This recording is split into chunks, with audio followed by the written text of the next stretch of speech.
Hey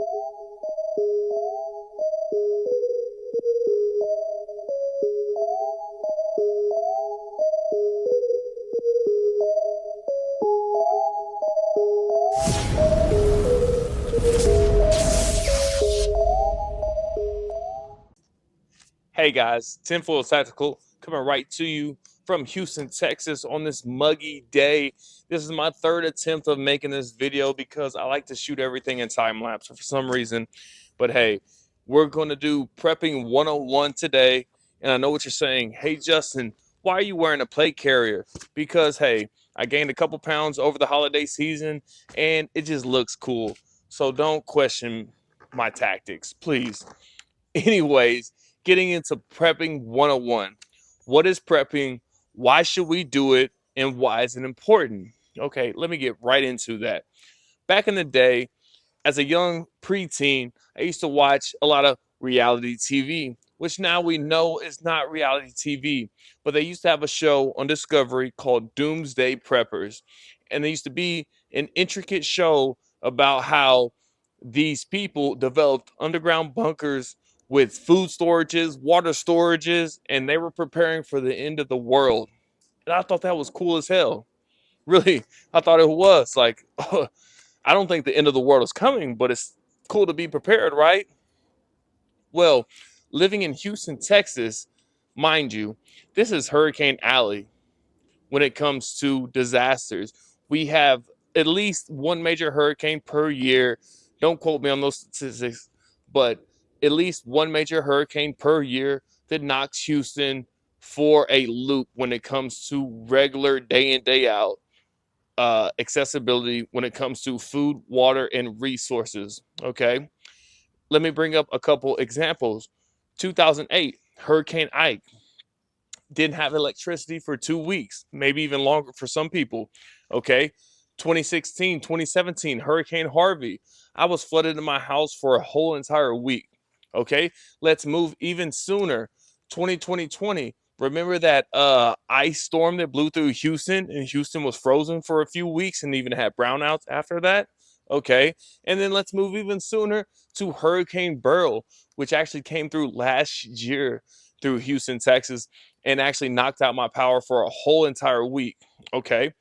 These are the reasons why I prep, because of these natural disasters that may or may not be coming from weather modification devices. That is yet to be proven, even though chemtrails have been proven here lately. Let's not even get into that. It's all about prepping. So, moving forward, these are the things that I do on a yearly basis, on a daily basis, to get ready for upcoming disasters. And with that being said, I actually daydream about shit hit the fan disasters. So let's break it down. All right, in the first portion of this video, we will be going over our food and our food storage situations. There are many ways to attack our food storage situations. We can go through like this right here, this pinto beans, Augustin Farms, 5 gallon bucket.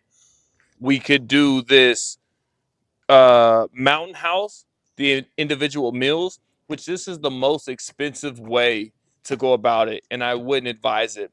This Augustin Farms is a cheaper way of going about it, but what I have devised is I set aside $50 each paycheck to go and buy canned food.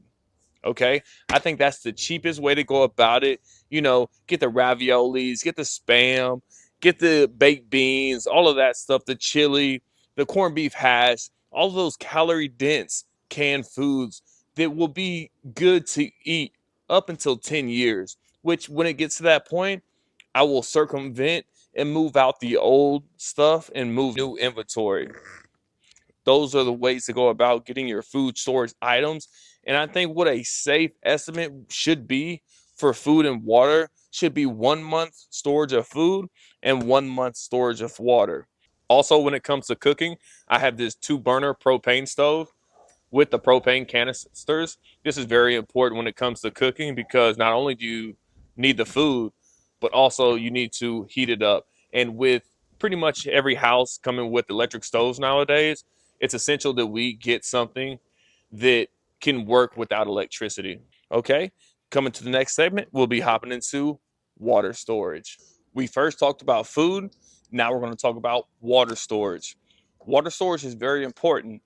The average human being has to have at least a gallon of water per day, and that's to be hydrated. That's not even talking about cooking or cleansing your body. So, when it comes to water storage, what I moved to and what I did was I went to legacyfoodstorage.com and I got me 5 gallon stackable water storage containers. Then I treated those water storage containers with this Aquamira water treatment system. Okay. And the reason why I did this is you can store this water from 5 to 7 years and it will still be able to drink. That's something important when it comes to shit hits the fan or even disasters. If a hurricane comes through and knocks out, the power grid, or let's even go back to the 2020 ice storm that came through Houston and we were without power for several weeks, even brownouts. So that's when it's going to be better for you to come to a water storage because water treatment facilities without electricity aren't going to be able to treat that water.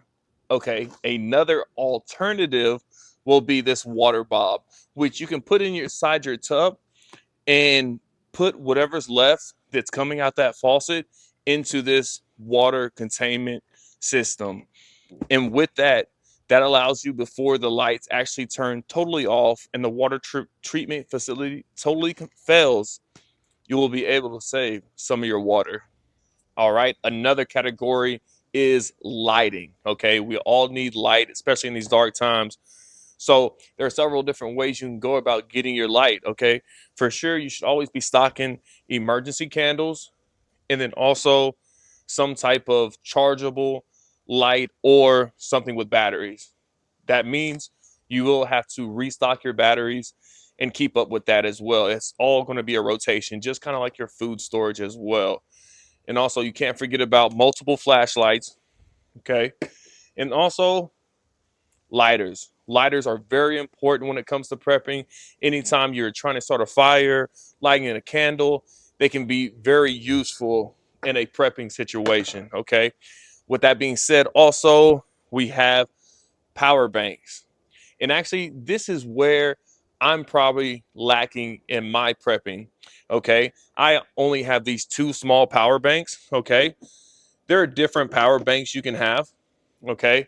And I'm looking towards a bigger portable power bank.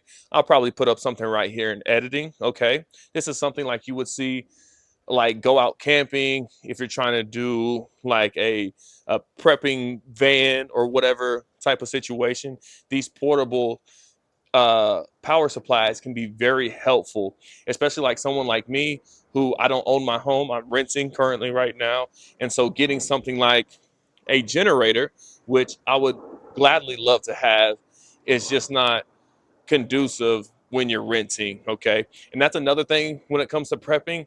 This is all situational. What is your situation like? And you have to create what works for you because somebody who say lives in an apartment can't necessarily have some of the things I've shown today.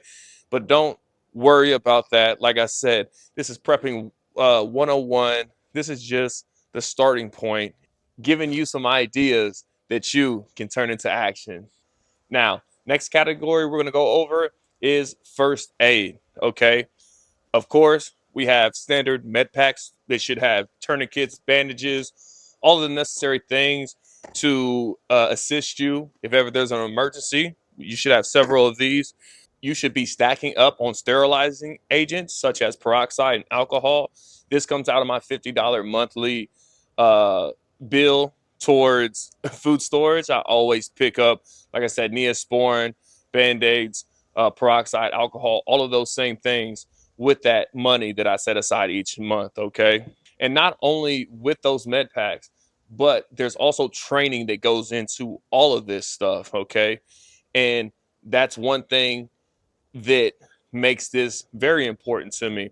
So in a couple of weeks, I will have a first aid training video on my channel. I think first aid is very important, especially to the prepared citizen.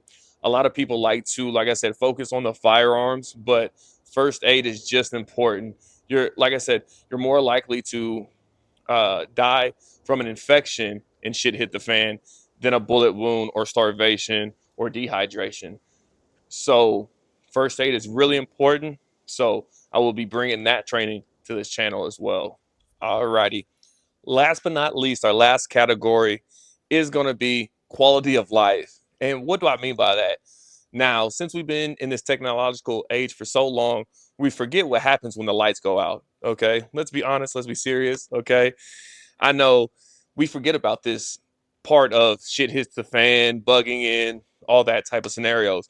But having puzzles, board games, and even magazines and books will help you out in these SHTF or disaster situations. Trust me, when it was last year and Hurricane Burrow came through here and knocked the lights off for a week, trust me and my wife were playing dominoes, cards, all of that type of stuff. Uno, we broke that out again. So it's really fun.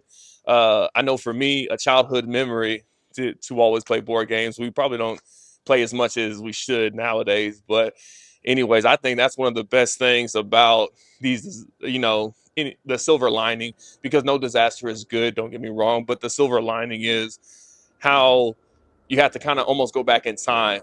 So don't forget these. I think these are very important. That's why I wanted to add them to these videos, because this is something that like we forget about when these disasters hit. And when it comes to being a prepared citizen, a lot of people forget about these essential items, or these categories, I should say. Everybody wants to always focus on the AR-15 and ammo and all these things, but trust me, you are more likely to need food, water, and these other things that we talked about today in this video. You will need those more often than not than that AR-15 and ammo. So it all culminates into one thing. We can't neglect one category more than the other, and that's why it takes time, energy, and effort to be a prepared citizen. Now, this video is prepping 101.